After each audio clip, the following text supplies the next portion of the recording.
ಇವತ್ತೊಂದು ಹೊಸ ರೆಸಿಪಿ ನೋಡೋಣ ಬರ್ರಿ. ನಮಸ್ಕಾರ ಎಲ್ಲರಿಗೂ. ನಾನು ಇವತ್ತು ನಾಷ್ಟ ಮಾಡಿಕೊಂಡು ಕಾಲೇಜಿಗೆ ಹೋದೆ. ಕಾಲೇಜ್ ಒಳಗೆಲ್ಲ ವರ್ಕ್ ಮುಗಿಸ್ಕೊಂಡು ಬರೋವಾಗ ನನಗೆ ಬೀಟ್ರೂಟ್ ಕಂಡು ಮಾರ್ಕೆಟ್ ಒಳಗೆ ದೊಡ್ಡ ಚಂದಿದ್ದು. ಸೊ ಅದಕ್ಕೆ 2 ಬೀಟ್ರೂಟ್ ತೊಗೊಂಬಂದೆ, ಬಿಕಾಸ್ ಬೀಟ್ರೂಟ್ ಹಲ್ವಾ ಮಾಡ್ಬೇಕಂತೇಳಿ. ನೀವು ಯೂಶ್ವಲಿ ನೋಡಿರ್ತೀರಿ ಕ್ಯಾರೆಟ್ ಹಲ್ವಾ, ಬಟ್ ನಾನು ಬೀಟ್ರೂಟ್ ಹಲ್ವಾ ಮಾಡೋದು ತೋರಿಸ್ತೇನೆ ಇವತ್ತು. ಬೀಟ್ರೂಟನ್ನು ಚೆನ್ನಾಗೆ ತೊಳೆದು ಅದರ ಮ್ಯಾಲಿನ ಸೊಪ್ಪೆಲ್ಲ ತೆಗೆದು ಅದನ್ನು ಸಣ್ಣಗೆ ತುರಿಬೇಕು. ತುರಿದಾದ ನಂತರ ಅದನ್ನೊಂದು ಪ್ಯಾನ್ ಒಳಗೆ ಹಾಕ್ಕೊಂಡು ಅದನ್ನು ಜಸ್ಟ್ ಹುರ್ಕೋಬೇಕಷ್ಟ, ಏನೂ ಹಾಕಬೇಡ್ರಿ ತುಪ್ಪ, ಅದು ಜಸ್ಟ್ ಬೀಟ್ರೂಟ್ ಅಷ್ಟು ಹಾಕಿ ಹುರ್ಕೋರಿ. ಅದು ಸ್ವಲ್ಪ ಡ್ರೈ ಅನಿಸ್ತದಲ್ಲ ಆವಾಗ ನೀವು ತುಪ್ಪ ಹಾಕಿರಿ. ನಿಮಗೆ ಎಷ್ಟು ಬೇಕು ಅಷ್ಟು ತುಪ್ಪ ನೀವು ಹಾಕಿರಿ. ನಾನು 3 ಚಮಚ ಹಾಕೀನಿಲ್ಲಿ. ಅದಾದ ನಂತರ ಸ್ವಲ್ಪ ಹುರ್ಕೊಂಡು ನಿಮಗೆ ಯಾವುದಾದ್ರೂ ಡ್ರೈ ಫ್ರೂಟ್ಸ್ ಬೇಕಿದ್ರೆ ಹಾಕಿರಿ.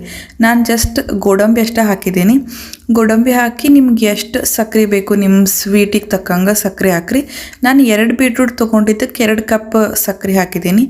ಅದಾದ ನಂತರ ಸ್ವಲ್ಪ ಹುರ್ಕೊಂಡ್ರೆ ಬೀಟ್ರೂಟ್ ಮಸ್ತಂಗೆ ರೆಡಿ ಆಗಿರ್ತೈತಿ. ನಾನು ಟೇಸ್ಟ್ ಮಾಡಿದ್ನಿ, ಆ್ಯಕ್ಚುಲಿ ಸೂಪರ್ ಆಗಿತ್ತು. ಇದು ನಾನು ಫಸ್ಟ್ ಟೈಮ್ ಟ್ರೈ ಮಾಡಿದ್ದು ಬೀಟ್ರೂಟ್ ಹಲ್ವಾ. ಆ್ಯಕ್ಚುಲಿ ರಿಸಲ್ಟ್ ಚಲೋ ಬಂದಿತ್ತು. ಇದಿಷ್ಟ ಆಗಿತ್ತು ಇವತ್ತಿನ ವಿಡಿಯೋ ಹೆಂಗೆ ಅನ್ನಿಸ್ತು ಅಂತ ಹೇಳ್ರಿ. ಬೀಟ್ರೂಟ್ ಹಲ್ವಾ ಟ್ರೈ ಮಾಡಿ ನೋಡ್ರಿ. Thanks for watching.